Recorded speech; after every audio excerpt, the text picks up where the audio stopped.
안녕하세요, 여러분. 오늘도 옛글 속 인생 수업을 찾아주셔서 감사합니다. 그럼 지금부터 고전의 지혜를 통해 삶의 본질을 돌아보는 시간을 갖도록 하겠습니다. 우리는 흔히 리더의 자질에 대해 이야기합니다. 좋은 리더는 어떤 능력을 갖추어야 할까요? 카리스마일까요? 아니면 강한 결단력일까요? 혹은 부드러운 인간적인 면모일까요? 손자병법에서는 이에 대한 명확한 해답을 제시합니다. 장자 지신 인용어냐 법자 곡제 관도주용야.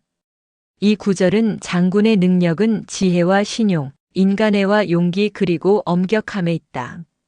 법이란 군대의 편제와 군의 직제와 군비 보급을 말한다. 손자는 전쟁에서 승리하기 위해서는 장군의 자질이 무엇보다 중요하다고 말합니다. 그리고 그 자질은 5가지 덕목으로 정의됩니다. 지혜, 신뢰, 인간의 용기, 엄격함. 그렇다면 이 5가지 덕목이 실제로 어떻게 작용하는지 재미있는 이야기들과 함께 알아보겠습니다. 한나라의 개국 공신 중 한 명인 한신은 원래 미천한 신분이었습니다. 그러나 그는 뛰어난 병법과 전략적 사고로 후에 한나라를 건국하는 데 결정적인 역할을 하게 됩니다. 하지만 젊은 시절 그는 가난했고 주변 사람들에게 무시당하곤 했습니다. 하루는 한신이 시장을 지나가고 있는데 한 건달이 그를 가로막았습니다. 너처럼 큰 칼을 차고 다니는 놈이 진짜 용기 있는지 한번 보자. 나랑 싸우든가 아니면 내 가랑이 밑을 기어가라. 주변 사람들은 모두 한신이 분노하여 싸울 것이라고 예상했습니다. 하지만 한신은 의외로 싸움을 피하고 조용히 그 건달의 가랑이 밑을 기었습니다. 사람들은 그를 비겁하다고 조롱했지만 한신은 개의치 않았습니다. 그리고 몇 년 후 한신은 뛰어난 전략으로 전장을 휩쓸었고 한나라의 명장이 되었습니다. 과거 그를 조롱했던 사람들은 이제 그의 위대함에 감탄할 수밖에 없었죠. 한신이 보여준 것은 바로 진정한 용기입니다. 용기는 단순히 싸움에서 이기는 것이 아니라 목표를 위해 때로는 수모를 참아내는 힘이기도 합니다. 그는 단순한 감정에 휘둘리지 않고 미래를 내다볼 줄 아는 지혜를 갖춘 장군이었습니다. 한신이 유방 휘하에서 활약하던 시절 유방은 그를 의심하며 견제했습니다. 반면에 초패왕 항우는 부하들에게 신뢰를 주지 못하는 리더였습니다. 유방은 비록 의심이 많았지만 결정적인 순간에는 한신을 믿고 중요한 역할을 맡겼고 한신 역시 그 기대에 부응하며 전쟁에서 승리했습니다. 반면에 항우는 전장에서 용맹했지만 부하들을 신뢰하지 않았고 결국 그를 따르는 자들이 점점 떠나게 되었습니다. 손자가 말한 신뢰와 인간애는 단순한 감정이 아니라 장기적으로 조직을 유지하고 성장시키는 데 필수적인 요소입니다. 제갈량은 뛰어난 전략가이자 리더였으며 법과 규율을 철저히 지킨 인물이었습니다. 그는 부하들에게 한결같이 엄격한 기준을 적용했으며 공과 사를 철저히 구분했습니다. 어느 날 그의 부하인 마속이 명령을 어기고 독단적으로 행동하여 큰 패배를 초래했습니다. 마속은 제갈량과 친분이 깊었지만 제갈량은 나라의 법을 지키기 위해 마속에게 군유를 적용하여 처형을 명령했습니다. 이 사건을 통해 제갈량은 부하들에게 엄격함과 법의 중요성을 각인시켰고 이후 그의 군대는 더욱 강한 조직력을 갖추게 되었습니다. 손자가 말한 장군의 5가지 덕목인 지신 인용엄은 단순한 전쟁의 기술이 아닙니다. 이는 오늘날의 리더십에서도 반드시 그대로 적용되고 있습니다. 첫 번째, 지혜는 미래를 내다보고 전략적으로 사고하는 능력이 있어야 합니다. 두 번째, 신뢰는 조직원들과의 신뢰를 기반으로 한 리더십이 있어야 합니다. 세 번째, 인간에는 부하들을 이해하고 공정하게 대하는 태도가 분명해야 합니다. 네 번째, 용기는 감정을 통제하고 목표를 위해 나아가는 힘이 있어야 합니다. 5번째, 엄격함은 조직을 유지하기 위한 명확한 원칙과 규율을 지켜야 합니다. 오늘날 회사의 CEO, 팀장 혹은 작은 조직을 운영하는 사람들도 이 5가지 덕목을 갖춘다면 더욱 강력한 리더가 될 수 있을 것입니다. 여러분은 이 5가지 덕목 중에서 가장 중요한 것이 무엇이라고 생각하시나요? 댓글로 의견을 남겨주세요. 오늘도 함께 해주셔서 감사합니다. 다음 시간에도 더 깊은 이야기로 찾아뵙겠습니다. 여러분 안녕하세요. 옛글 속 인생 수업입니다. 오늘도 고전에서 지혜를 찾아 인생의 길을 밝히는 시간을 가져보겠습니다. 우리가 살아가면서 가장 중요한 것은 무엇일까요? 돈, 명예, 권력? 많은 사람들이 이를 인생의 목표로 삼지만 사실 인생에서 더 중요한 것은 바로 어떻게 살아야 하는가입니다. 오늘 소개해드릴 논어의 한 구절은 지급지 인능수지 장일이지입니다. 말 그대로 해석하면 지혜가 그 자리에 이르고 인이 그 자리를 지키며 정중함으로 그 자리에 임한다는 뜻입니다. 단순한 문장이지만 이 속에는 우리가 살아가면서 가져야 할 태도와 원칙이 깊이 담겨 있습니다. 이 구절을 통해 우리는 올바른 삶을 위한 3가지 원칙을 배울 수 있습니다. 첫째, 올바른 길을 아는 것. 둘째, 그 길을 실천하고 지키는 것. 셋째, 언제나 정중한 태도로 임하는 것.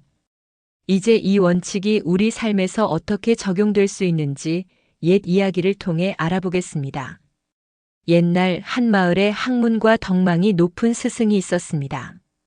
그는 많은 제자를 가르치며 올바른 삶의 태도를 전수했습니다. 어느 날 한 제자가 찾아와 물었습니다. 스승님, 훌륭한 사람이 되려면 어떻게 해야 하나요? 스승은 미소를 지으며 제자에게 3가지 질문을 던졌습니다. 첫째, 내가 올바른 길을 알고 있는가? 둘째, 내가 올바른 길을 지키려는 마음이 있는가? 셋째, 내가 그 길을 걸을 때 늘 경건하고 정중한 태도를 갖추고 있는가? 제자는 잠시 고민했습니다. 알고 있는 것과 지키는 것, 그리고 태도까지 모두 중요한 요소라는 걸 깨닫게 되었습니다.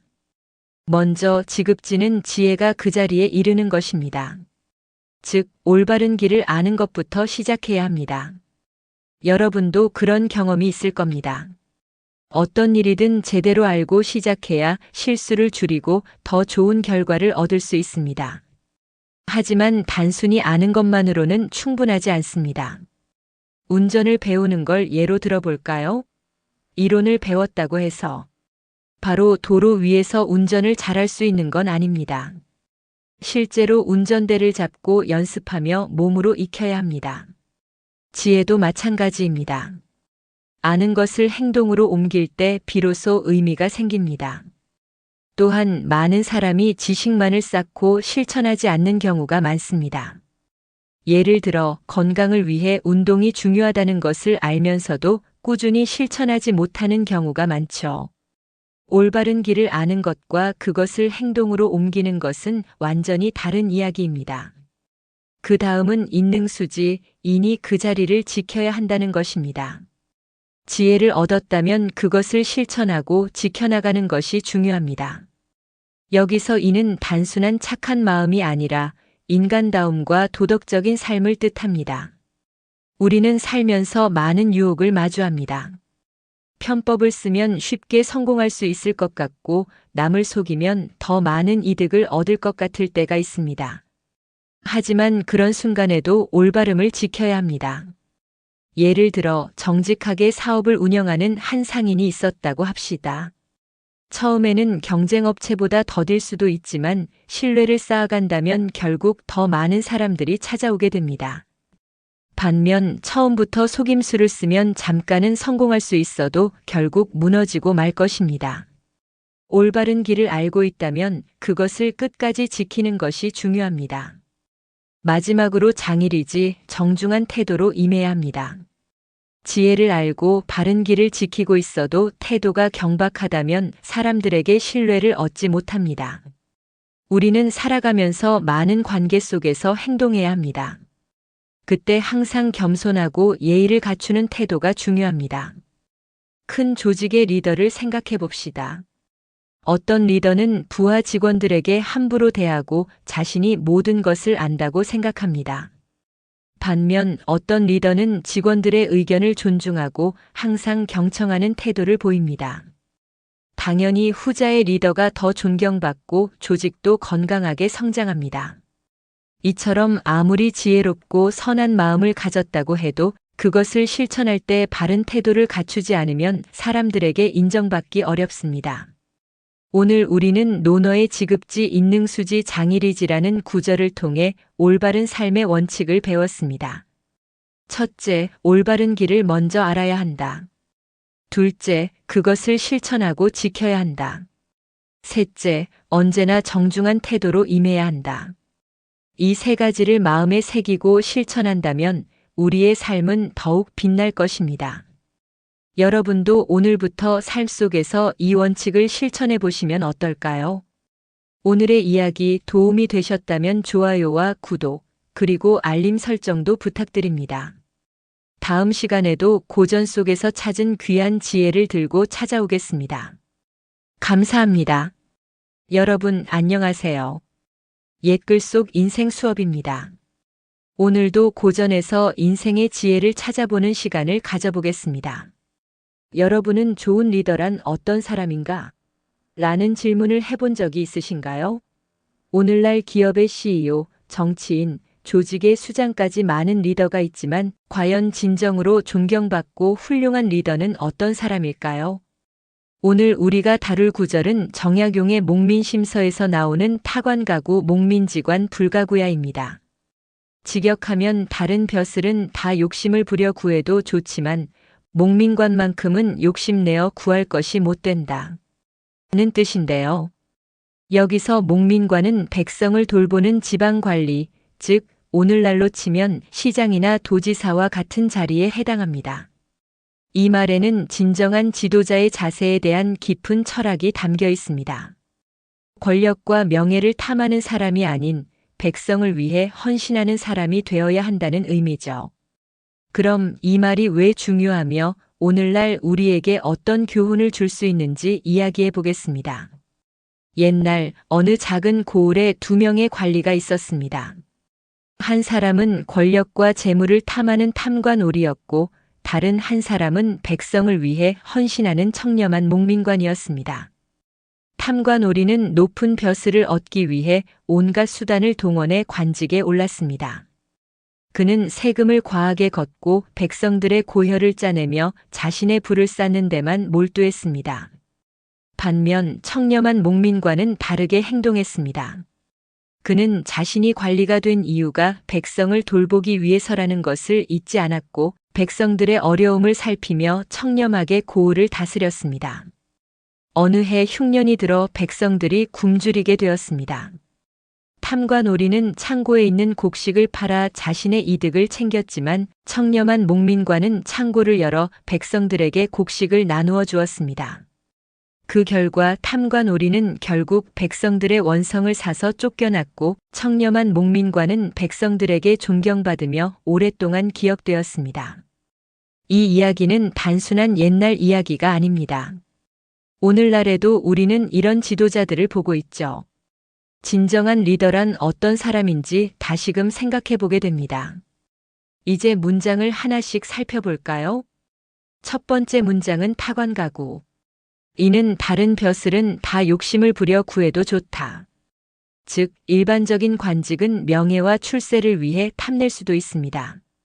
사실 관직을 얻는 것이 과거의 사람들에게는 성공의 기준이었고 지금도 직장에서 높은 자리에 오르는 것이 많은 사람들의 목표죠. 하지만 여기에는 한 가지 중요한 전제가 있습니다. 단순히 높은 자리에 오르는 것이 중요한 것이 아니라 그 자리에 맞는 책임을 다해야 한다는 점입니다. 리더가 되는 것은 명예로운 일이지만 단순히 권력을 탐하는 목적이라면 결국 실패할 수밖에 없습니다. 역사적으로도 탐욕으로 가득 찬 권력자들은 결국 몰락하고 말았죠. 두 번째 문장은 목민지관 불가구야. 이는 백성을 다스리는 자리는 욕심내어 구할 것이 못 된다. 목민관 즉 백성을 다스리는 자리는 욕심을 내어 구해서는 안 된다고 말합니다. 왜 그럴까요? 그 이유는 바로 책임 때문입니다. 리더의 자리, 특히 백성을 다스리는 자리는 단순한 권력의 자리가 아닙니다. 그것은 무거운 책임을 수반하는 자리입니다. 제대로 된 리더라면 권력을 즐기는 것이 아니라 책임감을 가지고 봉사해야 합니다. 오늘날로 치면 대통령이나 시장, 도지사 같은 사람들이 되겠죠. 이들은 권력과 명예를 얻기 위해 존재하는 것이 아니라 국민과 시민들의 삶을 더 나아지게 만들기 위해 존재해야 합니다. 그렇다면 우리도 생각해 봅시다. 우리는 삶에서 크고 작은 리더의 역할을 맡게 됩니다. 직장에서, 가정에서 또는 사회에서 말이죠. 그때 우리는 단순히 권력과 지위를 얻기 위해 그 자리를 원하고 있는지 아니면 진정한 책임감을 가지고 있는지 돌아봐야 합니다. 오늘 우리는 목민심서의 타관가구, 목민지관 불가구야라는 구절을 통해 진정한 리더의 자세에 대해 배웠습니다. 첫 번째, 일반적인 벼슬이나 자리, 직위는 목표로 삼을 수 있다. 하지만 단순한 욕심만으로 높은 자리를 탐해서는 안 된다. 두 번째, 백성을 다스리는 자리, 즉 무거운 책임이 따르는 자리는 욕심을 내서는 안 된다. 권력이 아닌 봉사의 마음이 필요하다. 세 번째, 오늘날 우리도 직장, 가정, 사회에서 크고 작은 리더가 된다. 그 역할을 수행할 때 권력이 아닌 책임과 헌신을 생각해야 한다. 여러분은 어떤 리더가 되고 싶으신가요? 우리가 속한 조직, 가정, 사회에서 올바른 리더십을 실천할 수 있기를 바랍니다. 오늘의 이야기가 마음에 와닿으셨다면 좋아요와 구독, 알림 설정 부탁드립니다. 다음 시간에도 고전 속의 깊은 지혜를 들고 찾아오겠습니다. 감사합니다. 안녕하세요, 여러분. 옛글 속 인생 수업에 오신 것을 환영합니다. 오늘도 고전 속 한 구절을 통해 우리 인생의 작은 깨달음을 전해드릴까 합니다. 편안하게 앉으셔서 차 한잔 하시는 마음으로 들어주세요. 혹시 이런 경험 있으신가요? 어릴 적 소풍이나 운동회 때 밤마다 달리기 개주할 때요. 맨 앞에서 출발하는 첫 주자와 마지막 바통을 받는 앵커 주자. 누가 더 부담이 클까요? 첫 주자는 스타트를 잘 끊어야 하고 마지막 주자는 결과를 책임져야 하죠. 하지만 사실 중요한 건 내가 어디에 있느냐보다 내가 주체적으로 뛰고 있는가라는 겁니다. 오늘 소개할 고사는 사기에 나오는 이야기가 담겨 있습니다. 먼저 사기는 중국 한나라의 사마천이 상고의 황제로부터 전한의 무제까지의 역대 왕조의 사적을 엮은 역사책으로 중국 25사의 하나입니다. 중국 정사와 기전체의 효시이며 사서로서 높이 평가될 뿐만 아니라 문학적인 가치가 높은 역사책입니다. 바로 사기에 나오는 영익의 구물위우 후 구절입니다. 읽어보면 이렇습니다. 차라리 닭의 부리가 될지언정 소의 꼬리는 되지 말라. 무슨 뜻일까요? 크고 거대한 조직이나 집단의 말단에서 끌려다니기보다는 작더라도 주체적으로 나서서 이끄는 위치에 서라는 의미죠. 자, 여기서 닭의 부리는 닭의 입, 즉 닭의 입장이지만 앞에서 팩팩하며 방향을 잡는 부분이고 소의 꼬리는 아무리 큰 소라도 뒤에서 따라만 다니는 존재입니다. 이 말은 한나라 유방과 초나라 항우가 싸우던 초안지 시대에 등장합니다. 초나라 장수 한신이 등장하는 부분이죠. 한신은 원래 초나라 장수였지만 항우에게 인정받지 못하고 지방 군소 세력에서 떠돌고 있었습니다. 그때 한신은 고민합니다. 내가 초나라에서 대접은 못 받지만 큰 조직의 말단으로 있을까? 아니면 작지만 내 뜻을 펼칠 수 있는 곳에서 새롭게 시작할까? 결국 그는 한나라로 넘어가 유방 밑에서 뛰어난 전략가로 활약하게 되죠. 결과는 우리가 잘 알다시피 한나라가 천하를 통일하는 데 큰 역할을 합니다. 즉 한신은 닭의 부리를 선택한 거예요. 현대에서도 이런 이야기는 많습니다. 제 지인이 얼마 전에 들려준 이야기 하나 해볼게요. 그분은 대기업 영업부서에서 25년 일했어요. 회사는 크고 브랜드도 탄탄했지만 본인은 늘 윗선의 지시만 받는 위치. 결제 한 번 하려면 여러 단계를 거치고 자기 아이디어도 채택되기 어려웠죠. 그러다 50대가 넘어서 퇴직을 결심하고 편의점을 하나 열었습니다. 주위 사람들은 대기업 다니다가 편의점 사장? 너무 작은 일 하는 거 아니냐? 고 했죠. 하지만 그분은 요즘 너무 행복하답니다. 물건 진열도 고객 서비스도 어떤 프로모션을 할지 전부 자기가 결정해요. 매출이 조금 적어도 내가 주인인 삶을 살고 있다는 거죠. 그분이 딱 오늘 이야기의 달개부리입니다. 그분 때의 나이는 대부분 한 조직에서 묵묵히 버텨온 세대 아닙니까? 직장, 군대, 회사. 크고 거대한 시스템 안에서 열심히 따르고 버티고 지시받고. 그런데 인생 후반전을 맞이한 지금 과연 계속 소의 꼬리로 머무는 게 맞을까요? 그분 입장에서 지금은 인생의 방향을 스스로 정해볼 수 있는 좋은 때입니다. 제가 아는 다른 분은요, 은퇴 후 아주 소박한 등산 동호회를 만들었습니다. 처음엔 내가 뭐 이런 걸 이끌 수 있을까? 망설였대요. 하지만 매주 산행 일정을 짜고 사람들을 모으고 하산 후엔 맛집도 찾아다니며 리더 역할을 하다 보니 삶의 활력소가 생겼답니다. 대기업 임원 때보다 훨씬 인간적으로 행복하다고 해요. 이분도 대단한 조직은 아니지만 스스로 방향을 정하고 이끄는 달개부리가 된 거죠. 이 고사의 핵심은 크고 작은 것의 문제가 아닙니다. 진짜 중요한 건 내 삶의 주도권을 쥐고 있느냐는 거예요. 소의 꼬리는 아무리 소가 크고 힘세도 자기 뜻대로 움직이지 못합니다. 달개 부리는 작아도 자기가 원하는 대로 방향을 틀 수 있죠. 여러분, 인생의 후반전에서 혹시 아직도 소의 꼬리처럼 타인의 시선, 조직의 논리에 끌려다니고 계시진 않나요? 퇴직 이후에도 어떤 모임에서든 어떤 일터에서든 내가 주체가 되는 삶, 내가 결정하는 삶, 그게 바로 달개부리입니다. 작더라도 소박하더라도 내가 스스로 세운 목표, 내가 책임지고 나아가는 길. 그게 진짜 멋진 인생 아닐까요? 오늘은 사기 속 영위계 구물 위우후라는 구절을 통해 주체적으로 능동적으로 내 인생을 살아가는 지혜를 나눠봤습니다. 여러분도 인생의 주인공, 달개부리처럼 앞장서 보시길 바랍니다. 오늘의 이야기가 마음에 와닿으셨다면 좋아요와 구독, 알림 설정 부탁드립니다. 다음 시간에도 고전 속의 깊은 지혜를 들고 찾아오겠습니다. 편안한 하루 되세요. 감사합니다. 여러분 안녕하세요.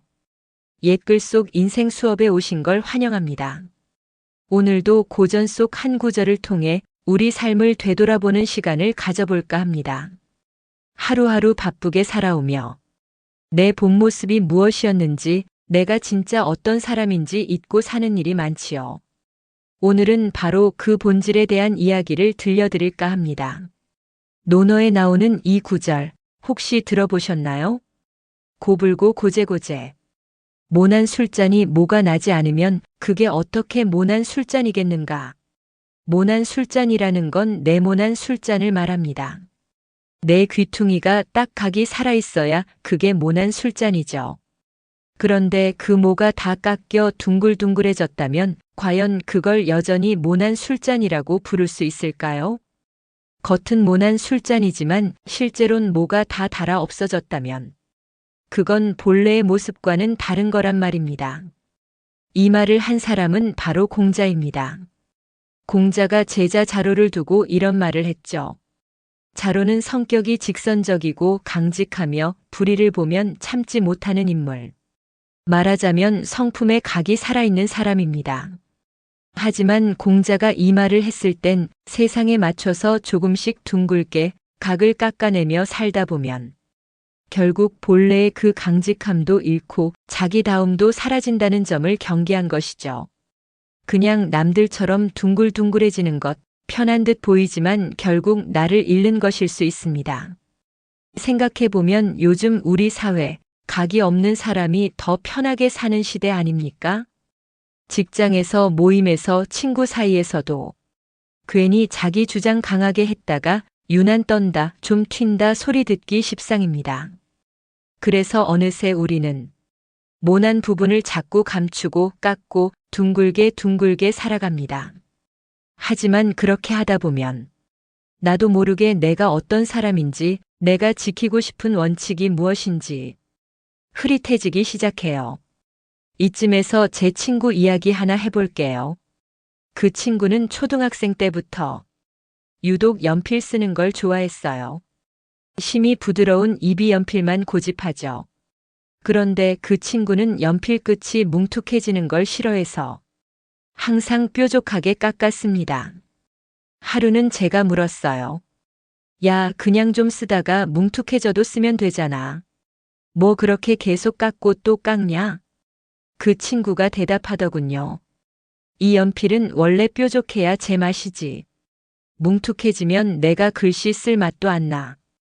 이 말을 듣고 문득 깨달았습니다. 사람도 그렇구나. 자기만의 뾰족함, 자기만의 각이 있어야 비로소 자기 역할을 제대로 해낼 수 있다는 것. 또 이런 일도 있었습니다. 예전에 대기업 영업부에 있을 때 늘 윗사람 눈치 잘 보고 자기 의견은 거의 내지 않는 부하 직원이 하나 있었어요. 항상 상사 말에 네 알겠습니다만 반복하는 사람. 겉보기엔 회사 생활 참 무난하게 하는 것 같죠. 어디 튀지도 않고 문제도 안 일으키고. 그런데 정작 중요한 프로젝트가 터졌을 때 그 친구는 스스로 판단하거나 결정하는 능력이 부족했어요. 평소에 각을 세우지 않고 늘 맞춰주기만 하다 보니 정작 스스로 뾰족한 선택을 해야 할 때 아무런 준비가 안 돼 있었던 겁니다. 그때 선배가 이런 말을 했습니다. 사람도 연필이랑 같아. 너무 깎아내리기만 하면 결국 아무 글씨도 못 쓴다. 5060대를 이웃으로 두고 있는 우리 주변 세대는 사실 오랫동안 각을 깎아가며 살아온 세대 아닙니까? 회사에서는 조직에 맞춰야 했고, 가정에서는 부모, 남편, 아내, 자식 역할에 맞춰야 했고, 사회에서는 무난한 사람으로 보이기 위해 모난 부분은 숨기고 내 생각도 자주 접어야 했습니다. 그런데 이제 인생 후반전에 접어든 지금 한 번쯤 스스로에게 물어볼 때가 아닌가 싶어요. 나는 과연 내 본래의 모습, 내 각을 지키고 있는가? 제가 아는 칼국수집 사장님 이야기도 해볼게요. 그 사장님은 30년 동안 한자리에서 칼국수만 팔아왔는데 유행하는 음식이나 배달앱 마케팅에도 관심 없습니다. 주변에서 요즘은 메뉴 늘리고 배달해야 된다. 계속 얘기하지만 사장님은 묵묵히 매일 똑같이 손으로 반죽하고 직접 국물 우려내고 딱 그 맛 하나만 고집해요. 내가 이걸로 평생 버텼는데 괜히 바꿔서 내 맛 잃으면 뭐하냐? 늘 그렇게 말씀하세요. 덕분에 손님들은 다른 데선 못 먹는 칼국수 맛집으로 여전히 그 집을 찾아옵니다. 본질을 지키는 사람, 자기만의 각을 지킨 사람이죠. 공자의 고불고 고제고제는 사실 단순히 모나지 말라는 말이 아닙니다. 오히려 내가 어떤 사람인지, 어떤 원칙을 지키고 사는지 스스로에게 되묻는 구절입니다. 사람이 너무 둥글둥글해지면 사실은 나를 잃고 사는 겁니다. 여러분 혹시 요즘 타인의 기대, 사회의 기준에 맞추느라 내가 어떤 사람인지 잊고 살고 계시진 않나요? 내가 원래 가지고 있던 신념, 내가 중요하게 생각하던 가치, 그걸 너무 깎아내고 있는 건 아닌지 한 번쯤 돌아볼 필요가 있습니다. 오늘은 논어 속 고불고 고제고제라는 구절을 통해 자기다움을 지키고 본질을 잃지 않는 삶에 대한 이야기를 나눠봤습니다. 남들이 뭐라 하든 조금 모나 보이더라도 내가 내 모습 그대로 살아갈 때 진짜 멋진 인생 아닐까요? 여러분 각자의 모난 술잔, 그 각을 꼭 지키며 살아가시길 바랍니다. 오늘의 이야기가 마음에 와닿으셨다면 좋아요와 구독, 알림 설정 부탁드립니다. 다음 시간에도 고전 속의 깊은 지혜를 들고 찾아오겠습니다. 편안한 하루 보내세요. 감사합니다. 여러분 안녕하세요. 오늘도의 글 속 인생 수업을 찾아주셔서 감사합니다. 그럼 지금부터 고전 속에서 삶의 지혜를 찾아가는 시간을 갖도록 하겠습니다. 편안히 차 한 잔 두시고 저와 함께 옛 성현들의 말씀 속으로 걸어가 볼까요? 오늘 우리가 나눌 이야기는 맹자의 한 구절입니다. 인께유불인인지심. 읽어보면 참 어렵지 않죠. 사람은 누구나 타인의 고통을 외면하지 못하는 마음을 가지고 있다. 맹자가 이 말을 할 때 단순히 착하게 살아라고 훈계하려고 했을까요? 아니죠. 그는 인간의 본질, 우리가 왜 그렇게 태어났는지를 이야기했습니다. 맹자가 제자들에게 이런 예화를 듭니다. 길을 걷다가 4살짜리 아이가 우물가에 가까이 다가가는 걸 보게 된다면 어떻게 하겠느냐? 여러분 상상해 보세요. 우물가로 비틀비틀 걸어가는 아이. 몸이 저절로 움찔하면서 어이쿠, 위험해 하며 아이를 잡으러 뛰어가지 않으시겠어요? 그 순간 우리는 저 아이가 내 자식이냐 아니냐를 따지지 않습니다. 그 아이가 낯선 사람인지 나와 무슨 관계가 있는지 따지지 않아요. 그저 위험하다, 저 아이가 다치면 안 된다는 마음이 먼저 드는 거죠. 맹자는 그것을 불인인지심, 남이 고통받는 걸 보고 참지 못하는 마음이라 했습니다. 맹자는 이것을 사람이라면 누구나 기본적으로 지니고 태어난 마음이라 했습니다. 마치 씨앗처럼. 비록 눈에 보이지 않지만 누구에게나 그 씨앗이 있다는 거죠. 그리고 이것이 바로 즉 사람다움, 사랑, 배려의 시작이라고 말합니다. 제가 예전에 들은 실화 하나 들려드릴까요? 어느 동네에 마음씨 좋은 50대 아저씨가 살고 있었어요. 평소에 동네 사람들과 크게 교류하지도 않고 조용히 일하고 퇴근하고 그런 분이었죠. 하루는 퇴근길에 골목 어귀에서 이웃집에 사는 할머니가 장바구니를 떨어뜨리고 허리를 굽혀 힘겹게 주워 담고 있는 걸 보게 됩니다. 본래 그는 낯을 가리고 모르는 사람과 말을 잘 섞는 편이 아니었지만 그 순간엔 머리가 아니라 몸이 먼저 반응했어요. 아이고 할머니 제가 도와드릴게요. 그렇게 장바구니를 주워드리고 집 앞까지 같이 가게 됩니다. 그날 저녁 아저씨는 문득 생각했다고 해요. 왜 나는 일부러 착하게 굴려고 한 것도 아닌데 저런 상황에서 몸이 먼저 움직였을까? 맞아요. 우리 모두 안에 그런 불인인지심, 남의 어려움을 못 본 척 못하는 씨앗이 있다는 증거 아닐까요? 여러분도 이런 경험 있으실 거예요. 지하철에서 힘겹게 서 있는 노인을 보면 자기도 모르게 자리 양보하게 되고 가게에서 아르바이트생이 실수로 넘어져 물건을 떨어뜨리면 본능적으로 함께 주워주고 뉴스에서 멀리 있는 나라의 지진 소식, 전쟁 소식을 들을 때 마음이 먹먹해지고 이런 마음이 바로 맹자가 말한 불인인지심입니다. 계산하지 않고 따지지 않고 그저 저 고통을 내가 대신이라도 덜어주고 싶다. 는 자연스러운 마음. 그런데 왜 세상은 삭막해질까? 그럼 이런 마음을 모두 가지고 있는데 왜 어떤 사람들은 무관심하게, 냉정하게, 때론 잔혹하게 행동할까요? 맹자는 여기에 대해서도 답을 줍니다. 씨앗이 있다고 해서 그 씨앗이 저절로 자라 열매를 맺지는 않는다는 거죠. 햇빛도 필요하고 물도 주고 잡초도 뽑아야 합니다. 우리 안의 불인인지심도 마찬가지입니다.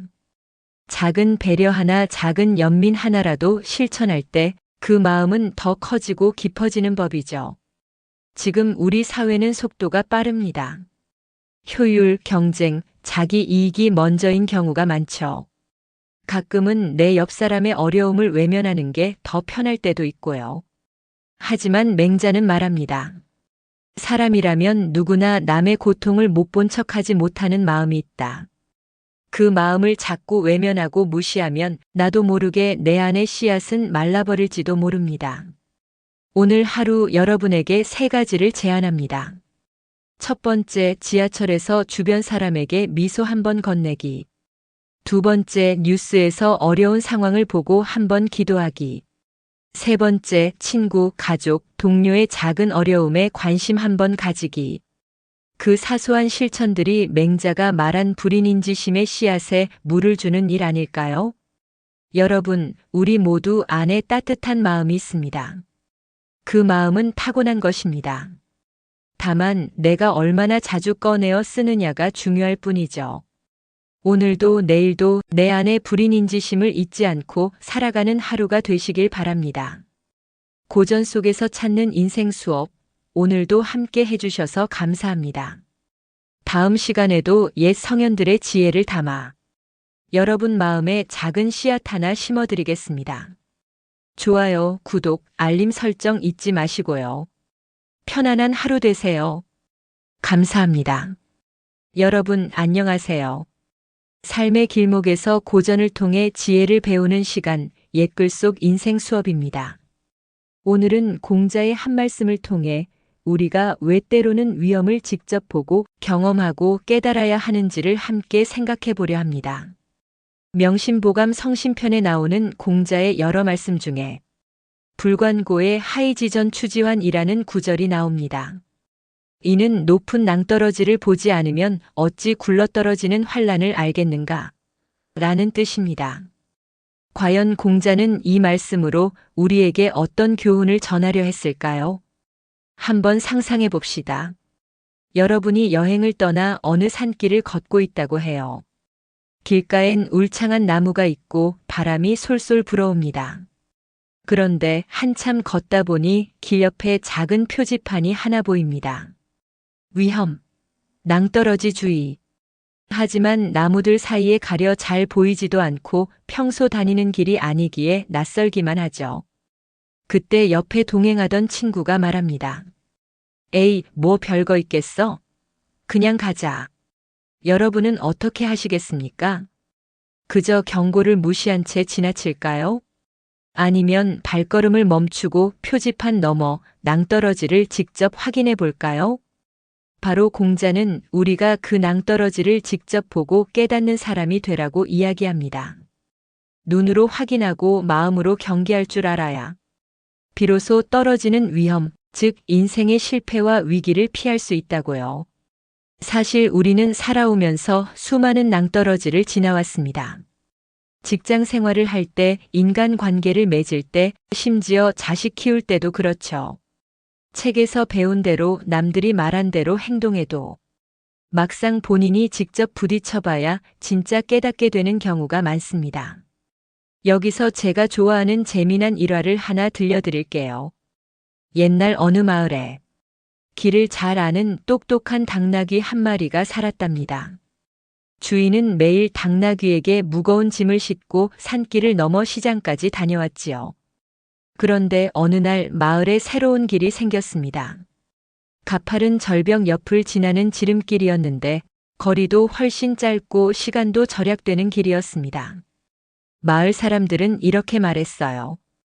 저 당나귀야 알아서 잘 걸어다니니 절벽길로 다녀도 문제없겠지. 하지만 그 길은 절벽 바로 옆으로 나 있었고 길이 좁고 험에 한 발 잘못 디디면 바로 낭떠러지로 떨어질 위험이 있었습니다. 당나귀 주인은 고민하다가 그래도 한번 직접 가보기로 했습니다. 처음엔 아무 일도 없었지요. 하지만 중간쯤 가자 짐이 살짝 무너졌고 당나귀가 중심을 잃고 미끄러질 뻔합니다. 그 순간 주인은 크게 깨달았습니다. 아, 길이 짧은 게 중요한 게 아니라 안전하게 가는 게 중요하구나. 그 이후 그는 다시 돌아가던 긴 길로 다녔고 당나귀도 무사히 평생을 살았답니다. 이 이야기처럼 남이 말해주는 지름길, 눈앞에 보이는 효율. 그게 전부가 아닙니다. 직접 위험을 보고 나서야 비로소 내가 진짜 가야 할 길이 무엇인지 알게 되는 법이죠. 이제 우리 현실로 돌아와 볼까요? 그동안 우리는 살아오면서 수많은 선택의 순간에 섰습니다. 그중 일부는 낭떠러지였고 어떤 길은 안전했지만 때로는 누구도 알려주지 않는 함정 같은 순간도 있었습니다. 예를 들어 누군가 이 투자 상품 무조건 수익 납니다. 지금 아니면 기회 없습니다. 라고 말할 때 우리는 어떻게 해야 할까요? 경험 없는 사람은 그 말만 믿고 덜컥 뛰어들 수도 있습니다. 하지만 공자의 말씀처럼 낭떠러지를 직접 봐야 합니다. 계약서도 꼼꼼히 읽고 리스크가 뭔지, 손실 가능성은 어떤지 스스로 눈으로 확인해 봐야 진짜 위기를 피할 수 있습니다. 그리고 중요한 건 우리가 후배나 자식들에게도 이 마음을 전해줘야 한다는 겁니다.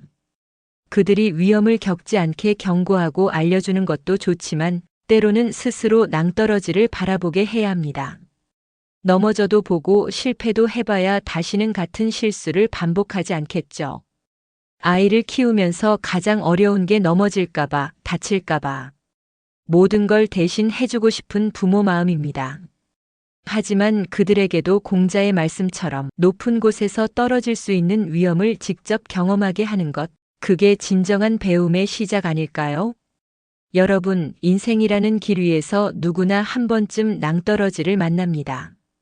그때마다 공자의 이 말씀을 떠올려 보세요. 높은 절벽을 보지 않으면 굴러떨어지는 위험을 어찌 알겠는가. 피하려고만 하지 말고 직접 보고 생각하고 경험을 통해 더 단단해진다면 우리는 더 안전하고 더 지혜롭게 우리의 길을 걸어갈 수 있을 것입니다. 오늘도 여러분의 하루가 낭떠러지 너머의 넓은 길로 이어지기를 바랍니다. 오늘의 옛글 수업 어떠셨나요?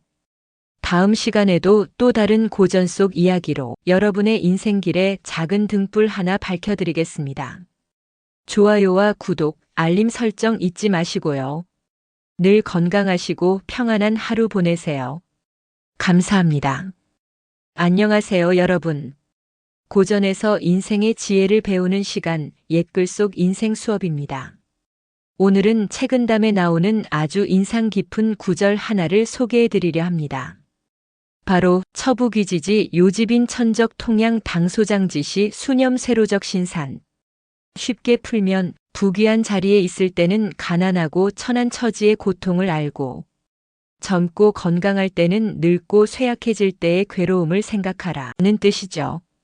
이 짧은 문장 속에는 우리가 평생 곱씹어야 할 겸손과 공감, 그리고 인생의 무상함에 대한 깊은 깨달음이 담겨 있습니다.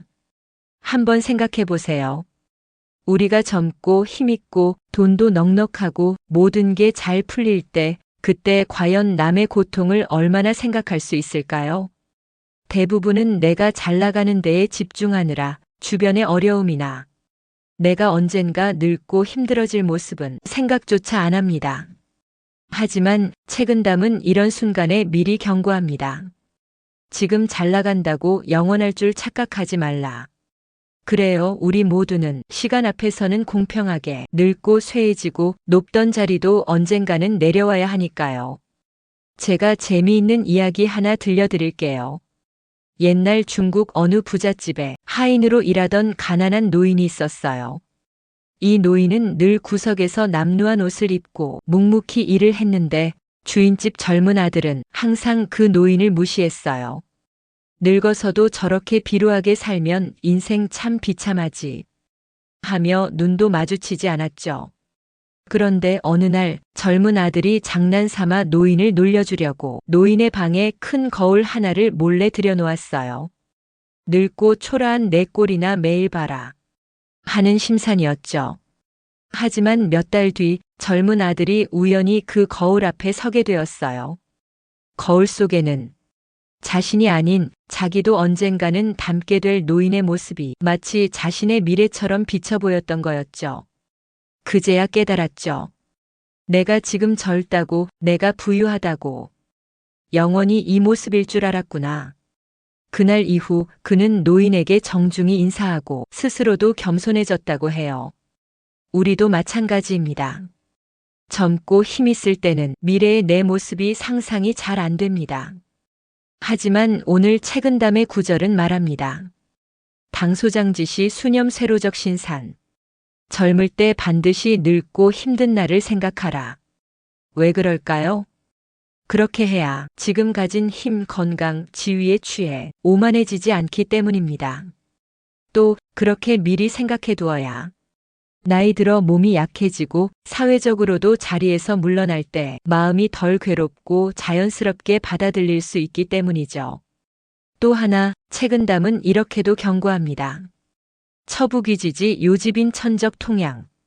부귀한 자리에 있을 때 가난한 사람의 고통을 알아야 한다. 사실 돈 많고 성공한 자리에 있으면 주변의 어려움은 보이지 않습니다. 심지어 나는 이렇게 열심히 해서 성공했는데 저 사람은 왜 저 모양일까? 하고 판단하게 되죠.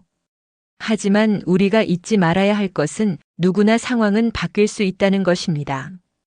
지금 내가 높은 자리에 있다고 영원할 수 없다는 것입니다. 또 다른 예화를 들려드릴게요. 장자라는 철학자가 어느 날 배를 타고 강을 건너는데 사공이 무척 가난하고 초라한 모습이었답니다.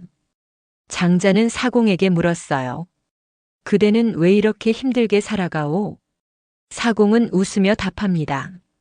장자님, 저는 지금 이렇게 힘들지만 예전엔 저도 집안이 넉넉했습니다. 하지만 세월이 흐르고 운이 바뀌어 이렇게 됐죠. 장자는 그 말을 듣고 한참을 생각하며 말합니다. 사람 일은 모르는 것이로군. 나도 언젠가 배를 젓는 사공이 될 수 있겠구려. 그 이후 장자는 누구를 만나든 지위나 처지로 사람을 판단하지 않았다고 합니다. 여러분, 우리는 지금까지 살아오면서 많은 것을 경험해봤죠. 직장에서 가정에서 어느 정도 자리도 잡았고 세상 돌아가는 이치도 알게 됩니다. 하지만 바로 그 시점, 책은담은 말합니다. 지금 부귀하다고 젊다고 방심하지 말라. 다른 사람의 고통을 잊지 말고 내가 늙었을 때의 외로움과 어려움을 미리 생각하라. 그렇게 살아야 우리가 인생 후반전에 진짜 따뜻한 사람, 진짜 멋진 어른이 될 수 있습니다. 인생은 젊을 때 잘 나가는 것보다 나이가 들어도 겸손하게 다른 사람의 마음을 헤아릴 줄 아는 사람이 더 멋진 사람 아닐까요? 오늘 하루 우리 주변의 어려운 이웃, 그리고 미래의 내 모습까지 한번 떠올려 보는 건 어떨까요? 오늘도 고전 속에서 인생의 길잡이 하나 배워 가셨나요? 옛글 속 인생 수업, 다음 시간에도 여러분과 함께 지혜 한 줄 나누겠습니다. 좋아요와 구독 잊지 마시고 오늘도 겸손하고 따뜻한 하루 되세요. 감사합니다. 안녕하세요, 여러분. 고전에서 인생의 지혜를 배우는 시간, 옛글 속 인생 수업입니다. 오늘 여러분께 들려드릴 말씀은 논어에 나오는 짧지만 강렬한 구절입니다. 사생유명 부귀제천.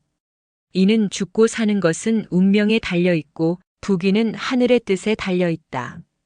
라는 뜻입니다.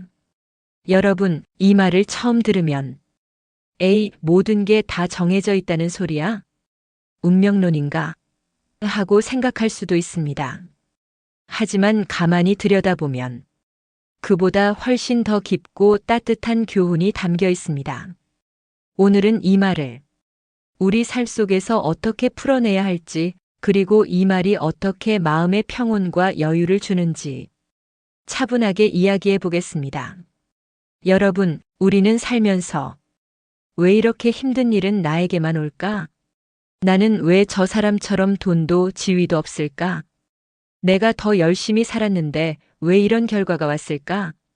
하는 생각 다들 한 번쯤 해보셨죠? 젊을 땐 내 노력으로 다 될 거야 라고 생각하지만 살아가다 보면 내 힘으로 어찌할 수 없는 것들이 분명히 존재한다는 걸 알게 됩니다. 바로 그럴 때 논어의 이 구절이 우리를 위로해 줍니다. 재밌는 예화 하나 들려드릴게요. 옛날 중국에 서로 이웃하여 살던 한 부자와 한 거지가 있었습니다. 부자는 날마다 돈과 권력을 자랑했고 거지는 항상 초라한 옷을 입고 구걸하며 살았죠. 어느 날 부자가 거지에게 이렇게 말합니다. 너도 나처럼 열심히 살았다면 지금쯤은 배부르게 살고 있었을 텐데. 거지는 조용히 웃으며 대답합니다. 부자님, 하늘이 내게 가난을 맡긴 것인지 내가 게을러서 그런 것인지 알 수는 없지만 저는 하루하루 이렇게 살아도 하늘이 주신 삶에 감사할 뿐입니다. 몇 해가 지나 그 부자가 갑자기 큰 재난을 당해 가세가 기울고 반면 그 거지는 우연히 귀인을 만나 넉넉한 삶을 살게 되었다고 합니다. 마을 사람들은 참 사람 일은 모르는 법이로구나 하고 혀를 내둘렀죠. 여기서 우리가 배워야 할 점은 죽고 사는 것, 부귀영화, 건강, 자식 농사 그 어느 하나 우리 뜻대로 되는 것이 없다는 사실입니다. 물론 노력은 필요합니다. 게으르게 살면서 다 운명이지 뭐 하며 포기하라는 말은 아닙니다. 하지만 최선을 다한 후 결과는 내려놓을 줄 알아야 한다는 것이죠. 사실 공자는 운명에 맡겨라 라고만 한 것이 아닙니다. 그가 평생 강조한 것은 인의애지, 충서, 성실함, 자기 수양입니다. 열심히 배우고 남을 배려하며 자신을 끊임없이 닦으라는 것. 그러면서도 결과는 집착하지 말라고 합니다. 왜냐하면 내가 통제할 수 없는 부분까지 애쓰고 괴로워해봤자 인생이 더 힘들어질 뿐이니까요. 또 다른 예화를 들려드릴게요. 옛 선비 중에 김득신이라는 인물이 있습니다. 그는 글을 너무도 더디게 깨쳐 남들보다 수십 배 더 공부해야 했던 인물로 유명하죠. 주변에서는 너는 머리가 둔해서 안 돼. 운명이 그런 걸 어쩌겠어. 하며 포기하라고 했습니다. 하지만 김득신은 내 운명은 몰라도 내가 할 수 있는 건 꾸준히 하는 것이다. 라며 포기하지 않았고 결국 조선 최고의 시인으로 기억됩니다. 죽고 사는 것, 부귀는 하늘의 몫이지만 내가 어떻게 살아가느냐는 내 몫이라는 걸 몸소 보여준 셈이죠. 우리는 지금까지 참 열심히 살아왔고 앞으로도 한창 인생을 즐기면서 살아가야 하는 상황입니다. 돌아보면 젊을 때 원하던 모습 그대로 살고 있는 사람 많지 않으실 겁니다. 뜻대로 되지 않은 일, 억울한 일, 놓쳐버린 기회, 건강 문제. 하지만 이제는 사생유명, 부귀제천 이라는 이 말을 떠올리며 흘러간 것에 연연하지 않고 앞으로 내가 할 수 있는 것에 집중하는 것. 그것이 더 평온하고 더 멋진 인생을 사는 비결 아닐까요? 여러분, 오늘 하루도 최선을 다하시고 그 결과가 어떻든 하늘에 맡기며 마음 편히 지내보세요. 내가 할 수 있는 건 성실히 살아가는 것뿐이고 그 나머지는 운명도 하늘도 시간도 자연스레 제 갈 길을 갑니다. 오늘도 고전에서 인생의 한 토막 지혜를 배워가셨나요? 옛글 속 인생 수업은 여러분과 함께 인생을 가볍게 하지만 깊이 있게 살아갈 방법을 나누고 있습니다. 좋아요와 구독, 알림 설정 해주시고 다음 시간에도 함께 걸어가요. 감사합니다. 옛글 속 인생 수업을 찾아주셔서 진심으로 감사합니다. 여러분, 인생도 전쟁입니다. 우리가 살아가는 하루하루가 마치 전쟁터처럼 느껴질 때가 있죠. 자녀 교육 문제, 은퇴 후 삶, 인간관계, 경제적 문제까지. 오늘도 우리는 보이지 않는 전장을 누비고 있습니다. 그렇다면 이 치열한 인생 전쟁에서 어떻게 하면 승기를 잡을 수 있을까요? 그 해답은 2500년 전의 손자병법 속에 숨어 있습니다. 오늘 함께 나눌 구절은 이렇습니다. 계리이청 내위짓의 이좌기와 세자 일리제권야. 이는 세운 계책이 유리하고 장수가 이를 잘 따르면 유리한 형세를 만들 것이며 그 외의 상황도 좋아진다. 아군에게 유리한 형세란 이득을 얻기 위해 얼마나 나를 유연하게 통제할 수 있느냐에 달려있다. 라는 내용입니다. 자, 그럼 이제 이 구절 속 지혜를 풀어볼까요? 손자가 말한 계리이청, 즉 이익을 잘 계산하고 그것을 따르라는 말은 단순히 계획만 잘 세우라는 뜻이 아닙니다. 무조건 내 계획만 밀어붙이면 안 된다는 거죠. 중요한 건 상황에 맞춰 내가 얼마나 유연하게 그 계획을 바꿀 수 있느냐. 그리고 그 계획을 실행에 옮길 때 어떤 흐름과 형세를 만들어내느냐 하는 것입니다. 내위지세. 형세를 만든다는 건 단순히 유리한 조건을 갖추라는 게 아닙니다. 불리한 상황에서도 나에게 유리한 흐름으로 바꿀 수 있는 역량, 바로 그것이 세입니다. 그리고 세자 1, 2제권이야. 형세란 이익을 쫓되 권한과 통제는 내 손에 두라는 뜻입니다. 한마디로 상황에 끌려가지 말고 유리한 타이밍에 내가 스스로 조정하라는 것입니다. 우리가 잘 알고 있는 재미있는 예화 하나를 들려드릴게요. 우리 민족의 영웅하면 떠오르는 인물이 있습니다. 바로 조선시대 명장 이순신 장군입니다. 명량해전 다들 아시죠? 당시 조선 수군은 고작 12척, 왜군은 130여 척. 누가 봐도 절망적인 전세였죠. 대다수의 사람들은 이순신에게 퇴각을 권했습니다. 싸워도 이길 수 없는 싸움이다. 적과의 전력 차이가 너무 크다는 것이 이유였죠. 하지만 이순신 장군은 숫자에 휘둘리지 않았습니다. 그는 단순히 적의 수를 보지 않았고 조선 수군이 가진 지리적 이점과 명량 해협의 특수성을 주목했습니다. 명량은 물살이 빠르고 좁은 곳으로 많은 수의 배가 기동하기에는 적합하지 않았습니다. 그는 그 지역 특유의 조류를 이용해 적군을 유인했고 좁은 바닷길에 몰려든 왜군은 조류에 휘말려 제대로 움직이지 못했습니다. 이순신은 그 틈을 놓치지 않고 정예 병력과 화포로 적을 격파했습니다. 만약 이순신 장군이 처음부터 숫자나 눈앞의 조건에만 매달렸다면 이 전투는 승산이 없었을 겁니다.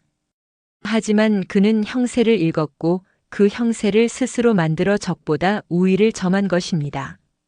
그야말로 손자가 말한 형세를 만들어 권한은 내 손에 두라는 원칙을 실천한 사례라 할 수 있습니다. 이제 우리 주변 이야기로 돌아와 보겠습니다. 우리 나이대가 되면 인생에서 중요한 전환점을 맞이하죠. 은퇴 후 삶, 건강 문제, 자녀 독립, 노후 준비 등 이전과는 전혀 다른 전장을 만나게 됩니다.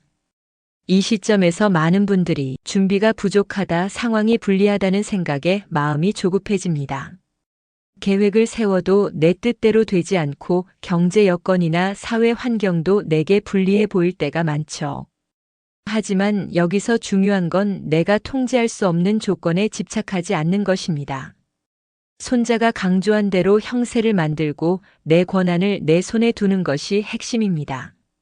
구체적으로 어떻게 할 수 있을까요? 첫 번째로 경제적 측면을 살펴보겠습니다. 노후 준비가 부족하다고 느끼면 불안해지기 쉽습니다. 하지만 소비 습관을 점검하고 지금 내게 맞는 수준으로 생활 패턴을 조정하는 것만으로도 형세를 바꿀 수 있습니다. 무리한 수익을 쫓기보단 안정된 생활의 리듬을 만드는 것이 우선입니다. 두 번째로 건강관리 측면입니다. 젊었을 때처럼 무리하지 않고 내 몸의 흐름을 관찰하면서 식습관, 운동, 휴식의 균형을 맞추세요.